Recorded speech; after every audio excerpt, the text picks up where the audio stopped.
Hello everyone. So as they said, Jo, my wife and business partner, who is a co-founder in our startup, is here with me, and Charlie, of course, just sitting on the floor there. Some of you may not be able to see him. So today I'm here to talk about My Disability Matters, which is an online community that we have built on top of WordPress, using a couple of different solutions that I'll go into our experience with them and what we've decided to come back to. The disability sector, for those who are wondering and why we are targeting that, does make up about 20% of the world's population. Not all with visible disabilities, of course. We encompass mental health issues, mental illness, and all other sorts of invisible disabilities as well. So our focus is not just on technical accessibility in terms of being able to use the website, but very much unlike Facebook and Twitter, actually enforcing community standards. So not to bully, troll, abuse, and to keep a civil, and not to say that we don't allow dissent and robust discussions and things, but just no personal attacks. And to enforce those standards has very much got people to come and join the community. And also loneliness is a very big problem in the disability sector. So that's another reason that we have built the community, to help people to get to meet others and to make friends all over the world. Unlike Facebook, which really seeks to expand your network through your current group of friends and out to their friends, we hope to introduce people to completely new friends and new contacts that aren't in their present circle of friends at the moment. So the main issue that led to us actually developing My Disability Matters is accessibility. And I mean accessibility in the broadest sense. Obviously, there's what's known as the WCAG online standards for developing websites, and there's been a new version of them out in only the last month or so, version 2.1. But we're also looking at the usability and the user's experience on the website. Because even though Facebook does employ 2 or 3 accessibility people, which in an organisation their size is just really, in my opinion, a token effort, it is the layout of their site with so much content laid out in a confusing manner, ads and different things everywhere on the page. One of the other worst things for accessibility is constantly changing your layout. You may not notice when you look at Facebook, if you go there all the time, but they seem to, I know testing is very important to businesses, but they are constantly changing their layout every few days. And knowing where things are located on a website page is very important for accessibility and just efficient usage of the site, so you know where to find things, how to actually navigate around the site. And very important component of design too is to use techniques that are common across all websites so that people are familiar with your navigation system and layout. So if you're going to do something that is different from other sites, you better have a very good reason for doing so, explain it very carefully, and you're going to have much more support on your hands. And as was in the introduction, when you're designing your community and contact forms and blog posting comments on your site in general, I know that you don't want to have too much spam on your site, but using those graphical captures is an absolutely terrible way to go. They're not only bad for people with limited vision, but I know Jo, who has to help me fill them out, sometimes has to take several goes. They are just not a good user experience for anyone.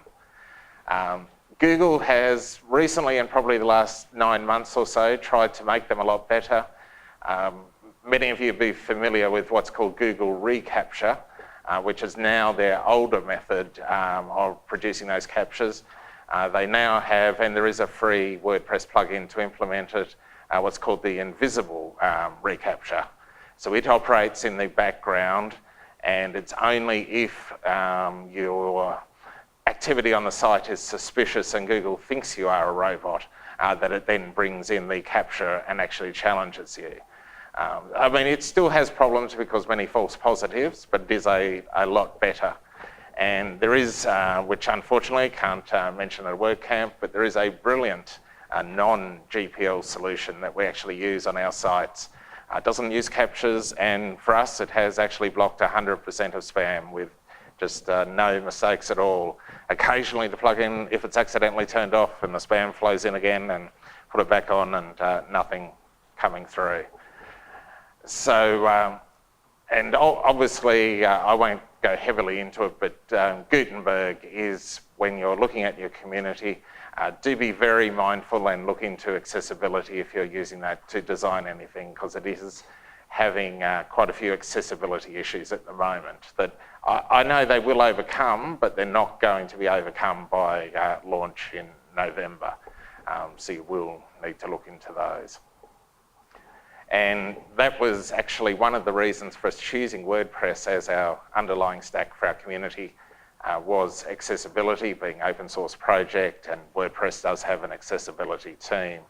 Then it is being developed very well, and BuddyPress and Peepso, the other solution that we have used and still using at the moment, are very responsive to accessibility issues. So that is very good.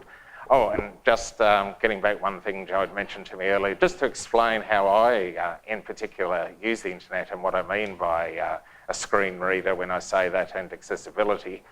I actually started using the internet way back in about 1996, when there was still Windows 95 was the operating system. So we've come a long way since then. Using the internet back then, there was very basic speech technology that read out what was on the screen. The internet back then, due to speed of the internet, was very simple, mainly text-based, so it was actually very easy to use. The software could easily read out websites, no issues at all. As the internet progressed through Web 2.0, it got much worse for quite a while. The use of Flash in particular, and we're very grateful to Apple and Google for helping get rid of Flash, and hopefully soon it will be something that developers never even contemplate using. It is used, unfortunately, a lot more, we discovered on our last trip in Europe. Lots of the websites are made with Flash over there, and they're just completely inaccessible to screen readers. The software simply cannot read what is on the screen. It's a lot like many PDF documents. If you're using them, then PDF by itself is not actually a text document, it's a graphical representation. So PDF documents do cause a lot of accessibility issues. I personally don't like them on websites. With all the page designers we've got now, lay out your information on a web page. That's what your website is meant for, and the PDFs just cause many issues across devices and for accessibility as well. But yeah, so my software has to know standard HTML makeup of the page. It analyzes it, converts it into the format that it can then read out. So it's when you start using non-standard elements, or perhaps maybe use buttons when you should be using a link on a page, or vice versa, then the screen reader can get confused as to what's happening on the page, and that in turn causes accessibility issues. Unfortunately, I haven't used Gutenberg too much these days, but the more JavaScript you use on your website, the more problems it normally is, because it just causes so much processing in the person's browser, and software sometimes can't cope with that and know about all the changes on the site. So there are software tools out there that can help you test your website, but I won't go any further into the accessibility now. Suffice to say that that was one of the reasons we have used the WordPress solution, because it is so adaptable and you can make those accessibility adjustments.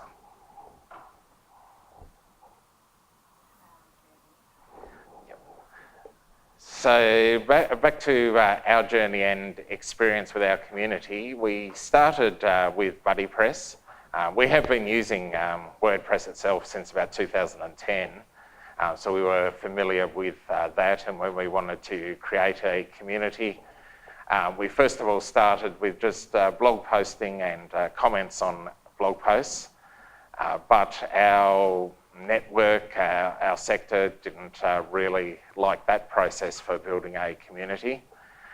We also looked into and did try a forum.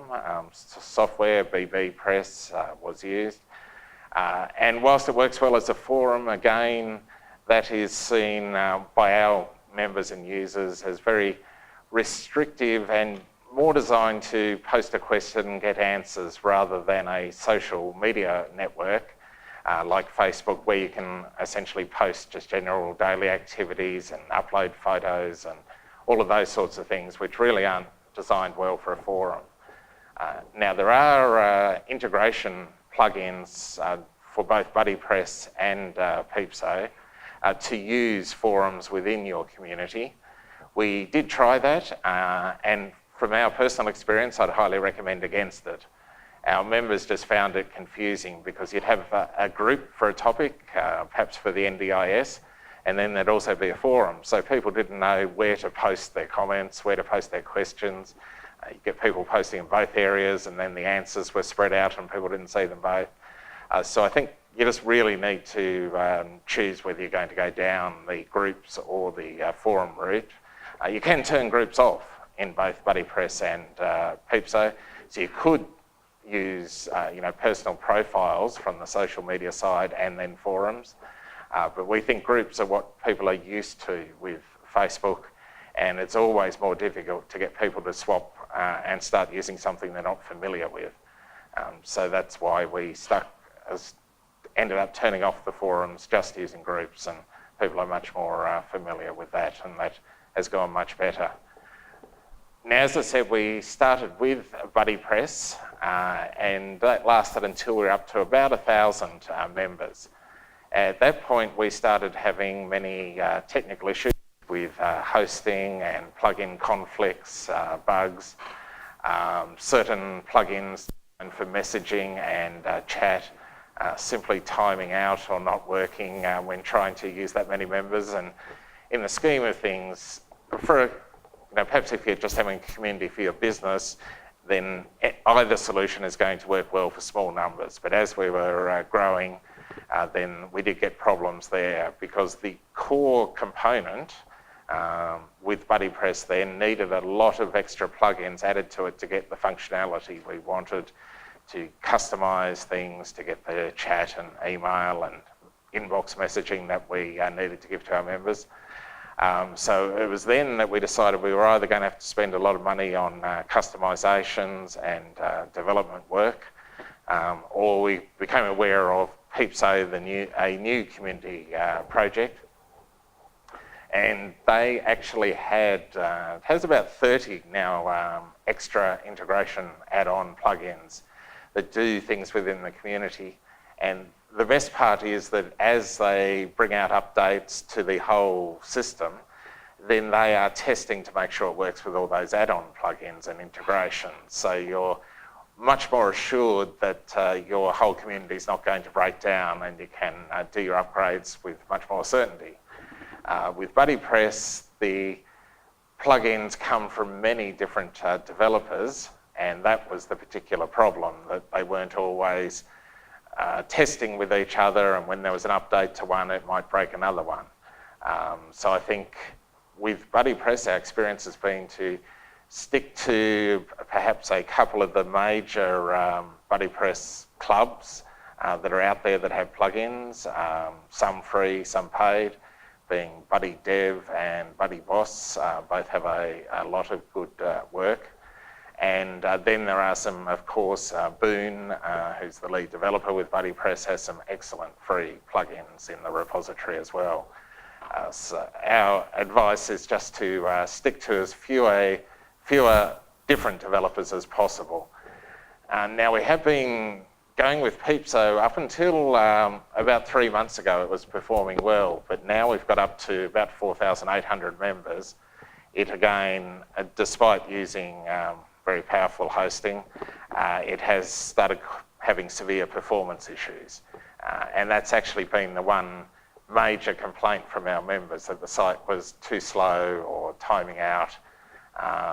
And simply because we then had some performance testing done and discovered that the way some of the add-ons for Peepso were written, they were not going to be efficient as our community grew. They would require a lot of recoding to work in a better way.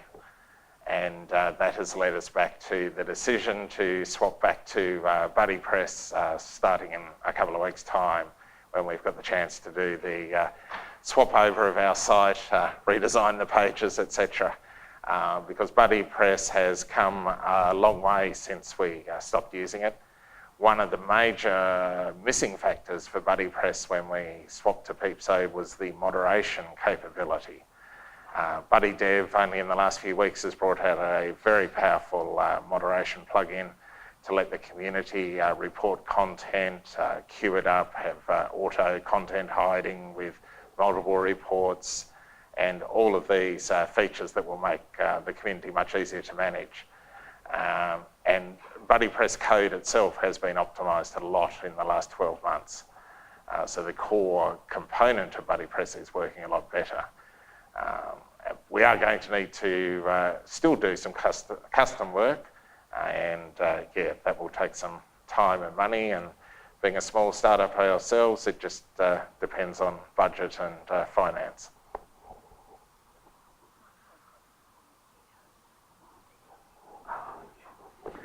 Yeah, so just to expand a little bit on the performance problems, in case you're not aware, WordPress itself, as a very basic process, has to put together, compile each page, each output as it's displayed on the screen. Now, with a static site, the way that that's compensated for is either your host or through a plugin, a caching plugin, helps store in memory or on disk lots of those components of the page or a whole page to display it much quicker, to not place as much strain on the server, and generally then even shared hosting can cope very well. With a community, it is essentially a membership site. People have to be able to log in to WordPress to use the community features so that the site knows who's doing what, who's posting what content. And when you're dealing with logged in users and members, most standard WordPress caching methods won't work, which means you need more and more powerful web hosting to cope with the extra processing that's being done to put each page together, to display the community activity, to list people's friends, to dig out the comments and likes and everything else from the database. So really, you do need to work well with your hosting company. A couple of things we're looking at, talking to one of the very big WordPress development companies called 10up, who produces the ElasticPress plugin that works with Elasticsearch. They're looking into now, and we'll be developing that to work with BuddyPress, which will take a fair bit of work, but that will dramatically enhance the performance. You also need to look into things like object caching, whether that's done through Memcached or Redis, I'm not quite sure how you say that one.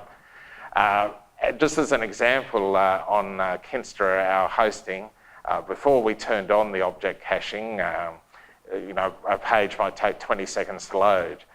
Turn that on and it was down to 3 or 4 seconds. So just way faster just through adding that add-on.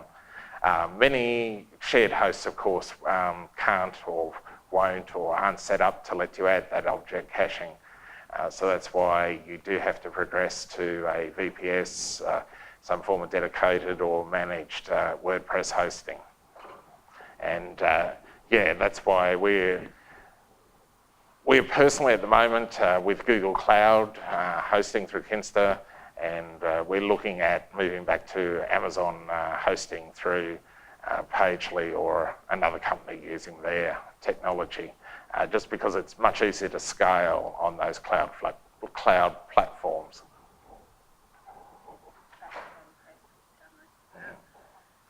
Yes, this slide just covers moving back to BuddyPress, but it looks like I've gone through most of that already.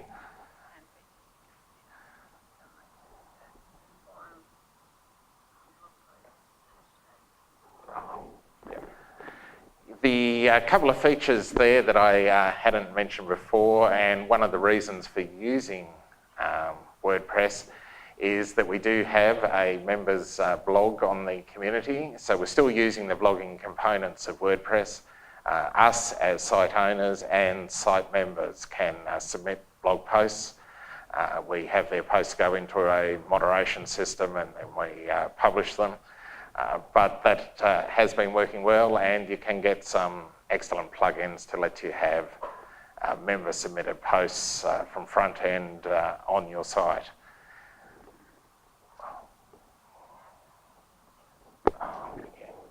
One other factor that actually led to us coming back to BuddyPress is wanting to create an app for our community.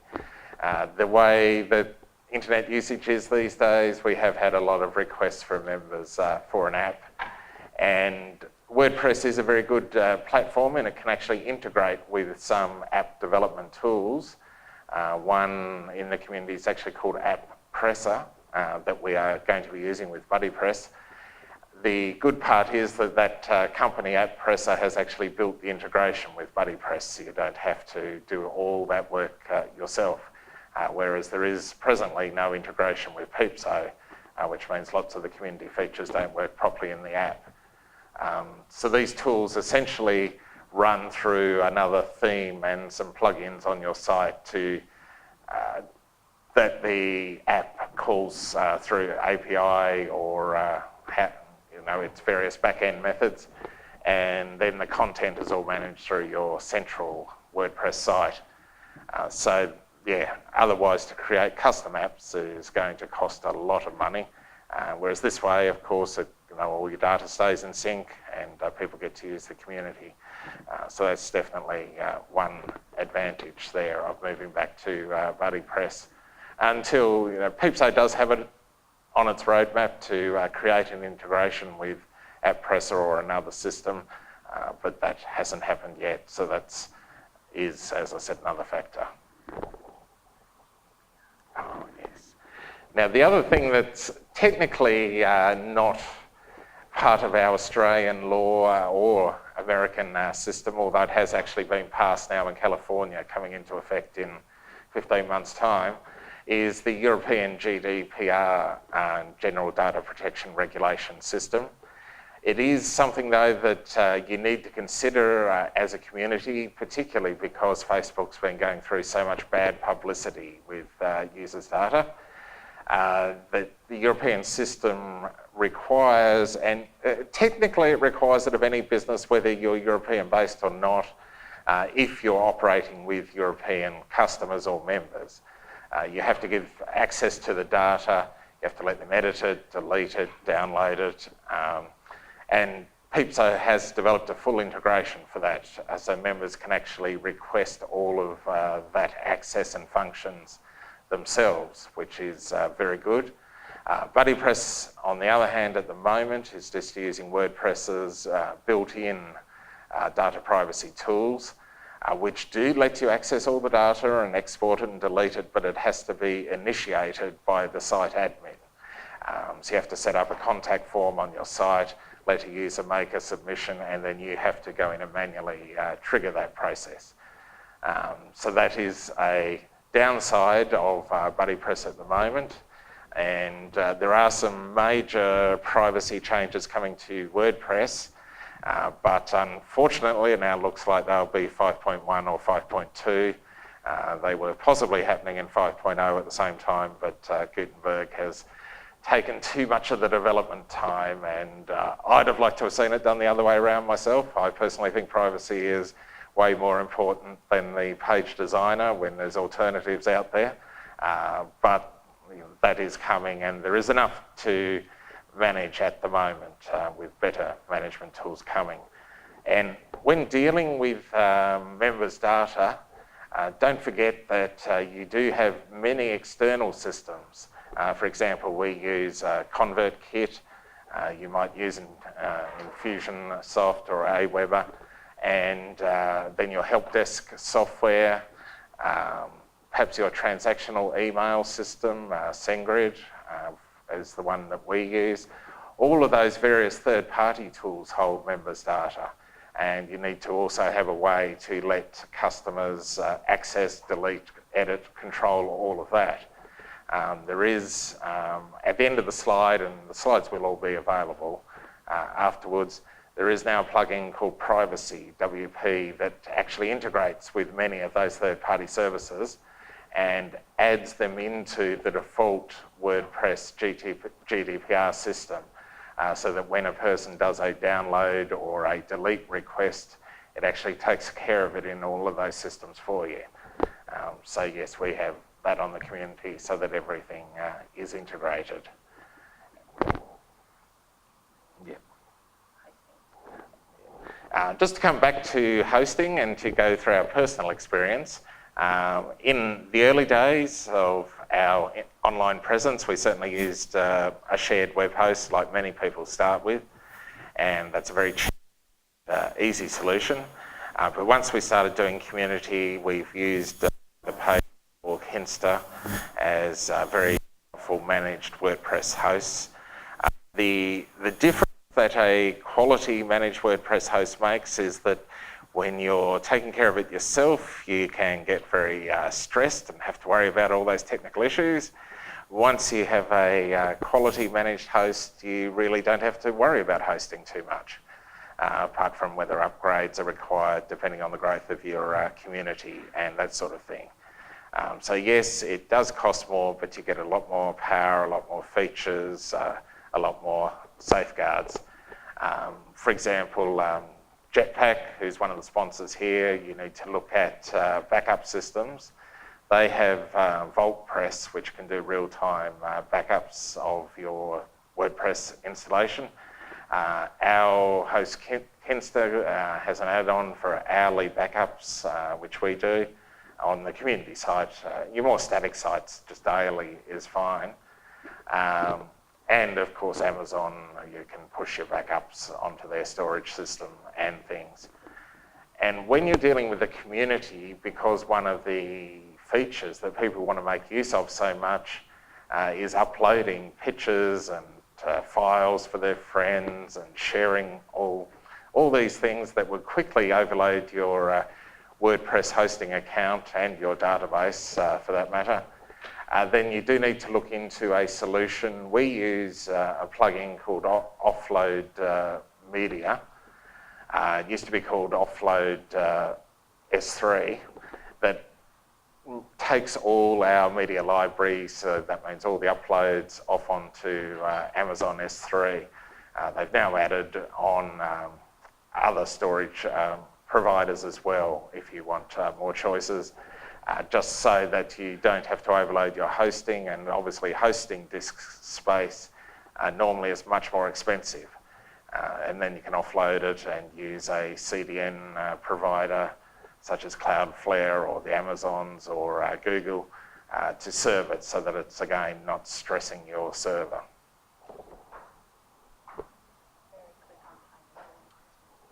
Yeah, okay. Yeah, just to mention a couple of plugins that we have found extremely useful, and then some general comments on plugins. There is one called WP Fusion, and a brand new one in the last couple of weeks as well called Uncanny Automator, that you really should look into with a community or any WordPress site where you do marketing. They essentially act as a bridge between WordPress and your CRM system. So you can tag people for doing certain things on your site. You can enter tags into your CRM and then automatically add them to BuddyPress groups, or do all sorts of things depending on what they do on your site. And yeah, they're wonderful to explore with marketing. The one general comment in terms of plugins that we found with the community, as I said before, is to make sure you get them from quality providers. As usual, make sure they're maintained and updated. And as a personal preference, I prefer paid plugins, premium options to free ones, simply because then I know the developer is going to be motivated to maintain and improve those plugins. So you're going to get a better experience too if there's any bugs that come up. But yes, you do have to carefully look at any interaction between your plugins. And now any questions I think we're up to? Oh, yeah, just there is at the end of the slides a list of some of the plugins that we found extremely useful with the community.